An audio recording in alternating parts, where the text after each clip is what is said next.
Hi my dear friends, வணக்கம் and welcome to எனக்கு பிடித்த சமையல். ஃப்ரெண்ட்ஸ், நம்மளுக்கு என்ன பார்க்க போகிறோம் அப்படின்னா, நம்ம எல்லாருக்குமே ரொம்ப யூஸ்ஃபுல்லான ஒரு வீடியோ தாங்க இன்றைக்கி உங்கள் கூட ஷேர் பண்ண போகிறேன். ஸோ வீடியோ ஃபுல்லாக பாருங்கள். உங்களுக்கு யூஸ்ஃபுல்லாக இருக்குன்னு நினச்சிங்க அப்படின்னா லைக் பண்ணுங்கள், ஷேர் பண்ணுங்கள்.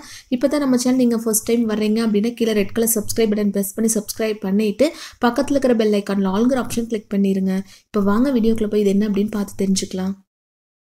நம்ம என்னதான் கரெக்ட் மெஷர்மெண்ட்டில் அரிசி உளுந்தெல்லாம் அரைச்சி எடுத்தாலும் ஒரு சிலருக்கு இட்லி வந்து சாஃப்டாக இல்லாமல் லைட்டாக கல் மாதிரி இருக்குது இல்லைங்களா?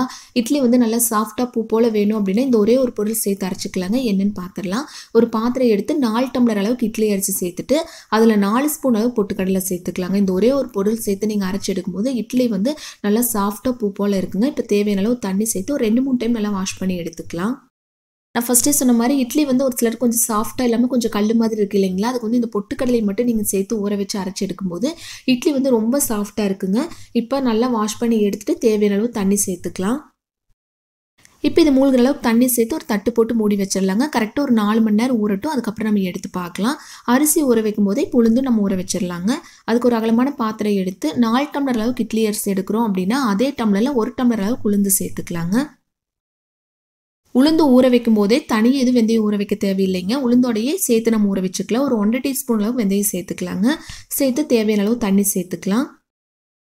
இப்போ இது அளவுகள் ஞாபகம் வைக்கிறது ரொம்ப ரொம்ப ஈஸி தாங்க. 4 டம்ளர் அளவுக்கு இட்லி அரிசி எடுக்கிறீங்க அப்படின்னா 4 ஸ்பூன் அளவு பொட்டுக்கடலை, 1 டம்ளர் அளவுக்கு உளுந்த பருப்பு, 1 டீஸ்பூன் அளவுக்கு வெந்தயம் சேர்த்து இப்போ மூழ்கிற அளவுக்கு தண்ணி சேர்த்துக்கலாங்க.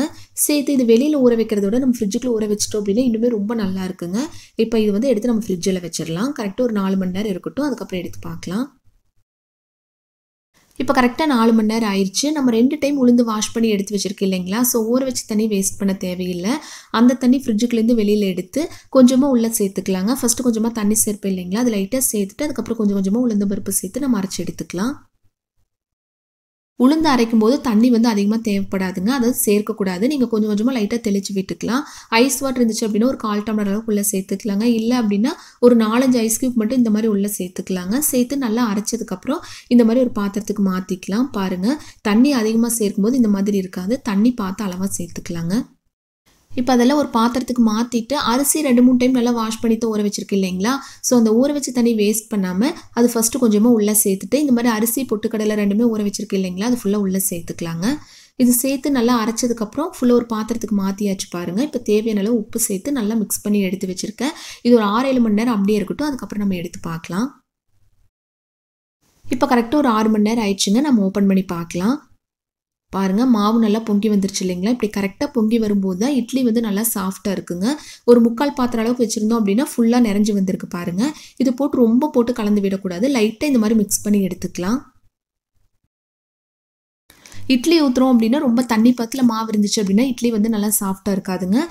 ரொம்ப கெட்டியாக இருந்தால் மட்டும் கொஞ்சமாக தண்ணி சேர்த்து கலந்து எடுத்துக்கலாம். இப்போ இட்லி ஊற்றி வச்சிடலாங்க. இப்போ இட்லி தட்டில் கொஞ்சமாக ஆயில் அப்ளை பண்ணிவிட்டு இந்த மாதிரி நம்ம ரெடி பண்ணி எடுத்துக்கலாம். 2 தட்டுமே ரெடி பண்ணி எடுத்தாச்சுங்க.